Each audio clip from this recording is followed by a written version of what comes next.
This might be a question for a veterinarian. We're going to do Agony Ant-Man today, Paul, where we want you to help out some listeners who are in need of some advice. I'll try my best. Are you good at advice in your life? Quite good? It depends. I don't think that I'm the person in people's orbit that they go to first for advice. But sometimes I can offer decent advice. The first caller who actually needs a fake name because it's quite close to their their other half might hear this. So right. First, your first task is come up with a new name for this person. Jerry. Good morning, Jerry, and welcome to the Radio 1 Breakfast Show. You're on with Paulrudd. Hi guys. Hi Antman. My question is, how do I tell my partner he has bad breath? Right. This is tricky. Oh, man. So Jerry's partner has bad breath. Yeah. How would you navigate that situation, Paul? Jerry, how long have you guys been together? Well, it's a long-term relationship, but it's a fairly new problem. So, he's the one, but it's standard to slip in. Yeah. I think that it might just be something you have to just bring up. Just say, I love you. We've been together a long time. I adore you. One of the great things about our relationship, one of the things that I treasure the most, and this is why I know we're in it for the long haul, is that we can tell each other things that, other people might feel a little sensitive about. But just say, look, maybe this is something we can face because your breath is rancid. Yeah, maybe not in so many words, but sorry. It's a tricky one. But I always feel that if a relationship is meant to be and it's going to withstand challenges, these are speed bumps. These are minor things, believe it or not. And once it's brought up and discussed, you realize just how small it is. Well, I'll give it a try, and if it all goes wrong, I'll call you back.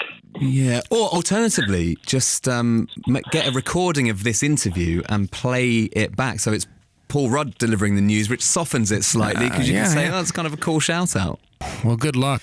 Godspeed, Jerry. I appreciate your time, Antman. Still calling you Antman. My pleasure, Jerry. And actually, thank you very much. It's Agony Ant-Man to you, Jerry. All right, next one on Agony Ant-Man today, we have Lorna. Hi, Lorna. Hiya, how you doing? Yeah, we're good, thank you. You're on with Paulrudd, a.k.a. Agony Ant-Man. And what is your query today, please? Hi, Paul. My dog's addicted to TV. How do I break his addiction? Wait, did you say who's addicted to TV? Did you say your dog? Yeah. Why do you need to break your dog's addiction to TV? That's incredible. He literally controls the TV, so I have to decide what to put on TV because otherwise he gets really stressed. Oh. Yeah, he gets too involved. Oh my gosh. This might sound extreme. Have you thought about putting him down? Oh no, I could not do that. Yeah, that's by the way, that's a last resort. Is it a boy or a girl? It's a boy. His name's Maverick. Maverick. Okay. So you're asking for it with that name. Oh yeah. He likes Antman actually. He doesn't like Spider-Man. Well, look, Maverick sounds all right to me. Maybe you should let him control the remote. He's got his own Disney Plus log-on thing as well. Oh, come on. There is a medicine called trazodone, and trazodone will calm your dog down. It's completely healthy. It just mellows them out. Right. I've tried it myself. I'll give it give it a go. On my dog, not on my. I haven't. I was going to say. Yeah. I realize I maybe need to rephrase that. Trazodone. It's not something you want to do every day, but maybe talk to your veterinarian. Ask about trazodone to see to see if this is. This might be a question for a veterinarian. Yeah. It sounds like we were on with Dr. Antman here. I quite like to. Well, Dr. Antman. Yeah. You started that bit there, and it sounded like you were doing an advert for Trazodone. Trazodone. You don't want to try it every day. But, Look, just ask your doctor if Trazodone is right for you. Yeah, will do. all right, Lorna, thank you, and send our best to Maverick. I mean, he seems like he doesn't need any big ups from us. He sounds like he runs the house. Yeah. Okay, we have our last caller. All right. Our last caller on Agony Ant-Man. The caller is on the line now. What is your question for Agony Ant-Man, please? Hiya, Paul. I'm a huge fan. Thank you.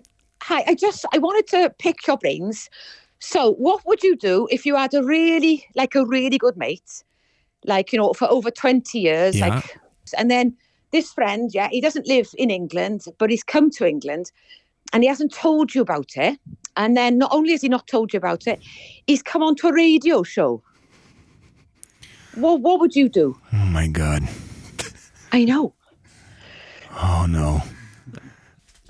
You have to understand, sometimes the friends that come into town it's brief. Like maybe sometimes in a question of hours. Right. And if your friend, had also a brief trip, but over to let's say America, and they went and actually saw that friend and they had a cup of tea together, would you be offended if they didn't do the same back to you? Boy. I personally, if it's me, absolutely not. I tend to give everybody the benefit of the doubt. Reveal yourself, please. Hi, Paul. It's Olivia Colman. It's Olivia Colman. God, that is such a good. God, you really can do every accent, can't you, Colin? Oh well, no. I think you'll find that the Welsh listeners are going, "What the hell was that?" Olivia, I thought we got the wrong phone line for about 7 seconds, and I was like, "Oh no, it is Olivia." Paul, we need to talk about how this came about because this is completely mad. By the way, I'm shaking. sweating. I'm so nervous. I'm actually sweating. I think Olivia is as well. Good. So I was listening to the breakfast show, as I always do, because I love you, Greg James. Thank you.